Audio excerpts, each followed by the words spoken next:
Halo teman-teman, selamat datang kembali di channel Irfan, tempat kita bahas sepak bola Indonesia dengan cara yang lebih dalam, lebih hangat, dan tentunya lebih berani bicara secara fakta. Hari ini saya akan membahas kembali kontroversi terkait AFC yang kembali mencuat dalam round keempat kualifikasi Piala Dunia 2026 zona Asia. Aksi AFC kali ini semakin memunculkan tanda tanya besar, khususnya bagi tim-tim dari kawasan Timur Tengah yang tampaknya terus mendapatkan keuntungan lebih. Jangan kemana-mana karena saya akan bongkar satu persatu apa yang sebenarnya terjadi di balik perjuangan timnas kita di ronde keempat kualifikasi Piala Dunia 2026. Keputusan jadwal putaran keempat kualifikasi Piala Dunia 2026 dinilai sangat menguntungkan bagi Arab Saudi, memicu kritik dan kontroversi.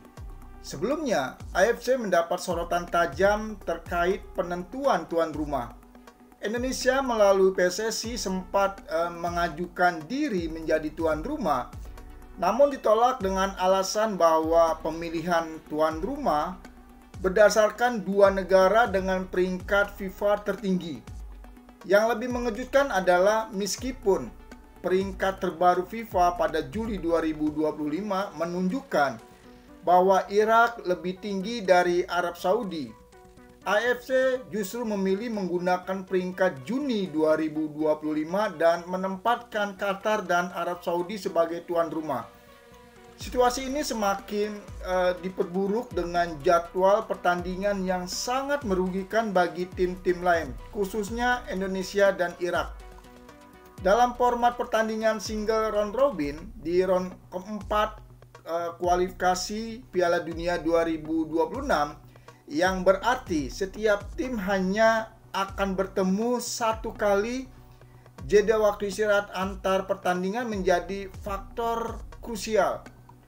Arab Saudi dan Qatar yang bertindak sebagai tuan rumah mendapatkan jeda istirahat yang sangat longgar, yakni 6 hari di antara dua pertandingan mereka. Sementara itu, timnas Indonesia dan Irak harus menjalani pertandingan dalam kondisi yang jauh lebih ketat dan berat, dengan jeda waktu 3 hari antara pertandingan pertama dan kedua. Misalnya, Indonesia dijadwalkan untuk melawan Arab Saudi pada tanggal 8 Oktober dan langsung bertemu Irak pada tanggal 11 Oktober. Sebaliknya, Arab Saudi baru akan bermain lagi melawan Irak pada tanggal 14 Oktober dengan jeda waktu 6 hari.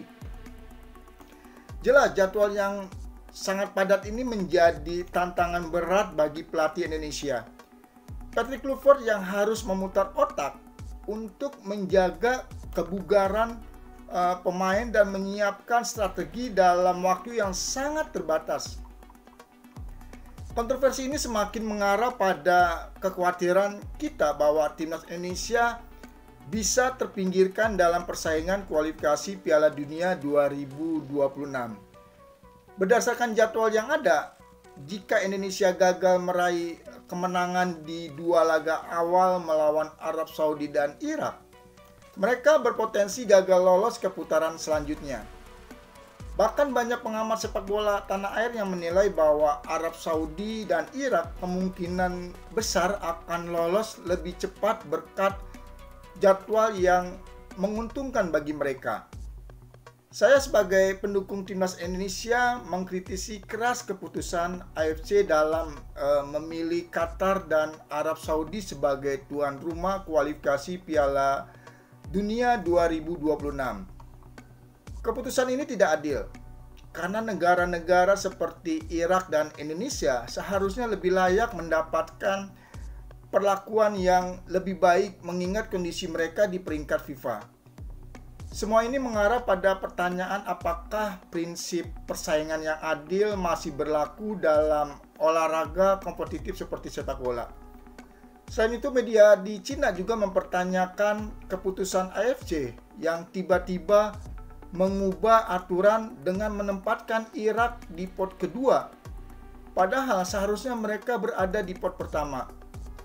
Hal ini semakin menambah spekulasi bahwa AFC sengaja memberi jalan mulus bagi Arab Saudi dan Qatar demi memastikan kedua tim ini lolos ke Piala Dunia 2026. Di tengah kontroversi yang melibatkan AFC, Presiden FIFA Gianni Infantino memberikan pernyataan yang mendukung lebih banyak perwakilan dari Asia Tenggara di Piala Dunia 2026.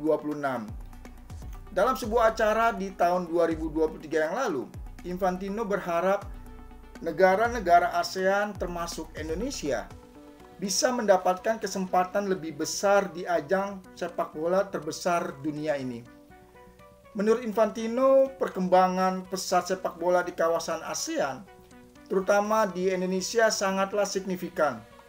Indonesia telah menunjukkan kemajuan yang luar biasa dalam beberapa tahun terakhir, baik dalam hal peringkat FIFA maupun dalam hal infrastruktur dan penggemar sepak bola. Indonesia yang saat ini menjadi satu-satunya perwakilan Asia Tenggara yang lolos ke babak kualifikasi Piala Dunia 2026 tentu saja menjadi harapan besar bagi kawasan tersebut. Namun apakah timnas Indonesia mampu melawan segala rintangan yang datang, baik dari segi jadwal maupun perlakuan dari AFC? Lalu, meski mendapatkan dukungan internasional Indonesia, masih harus menghadapi dua tantangan besar yang bisa menggagalkan harapan mereka untuk lolos otomatis ke Piala Dunia. Pertama, pelatih Patrick Kluivert kesulitan dalam mengumpulkan pemain secara maksimal. Mengingat padatnya jadwal kompetisi Liga Domestik dan Eropa.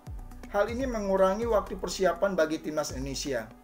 Lalu yang kedua, faktor cuaca menjadi tantangan tersendiri mengingat sebagian besar pemain timnas Indonesia berkarir di Eropa yang memiliki iklim jauh lebih dingin dibandingkan dengan Timur Tengah.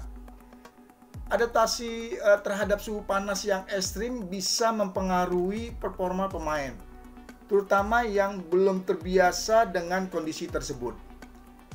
Jika kedua masalah ini tidak segera diatasi, peluang Indonesia untuk lolos ke Piala Dunia 2026 bisa semakin menipis.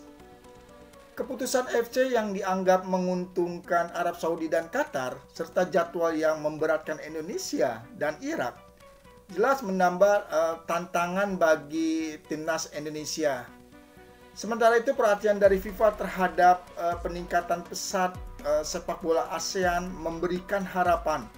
Namun tetap saja ada dua kelemahan besar yang perlu diperbaiki agar Garuda bisa terus terbang tinggi di kualifikasi Piala Dunia 2026. Jadi mari kita simpulkan, keputusan AFC yang dianggap menguntungkan Arab Saudi dan Qatar, jadwal yang memberatkan Indonesia dan Irak, serta minimnya waktu istirahat bagi tim-tim non tuan rumah. Semua ini bukan sekedar kebetulan, tapi bagian dari sistem yang perlu dikritisi dengan fakta, bukan emosi. Apakah timnas Indonesia bisa mengatasi semua tantangan ini? Jawabannya masih bisa. Asal kita solid, dukung terus Garuda, dan jangan pernah berhenti percaya bahwa merah putih bisa terbang tinggi. Teman-teman, di tengah banyaknya ketidakadilan dan kejanggalan yang terjadi, mari kita jangan berhenti percaya, karena harapan itu harus tetap kita jaga.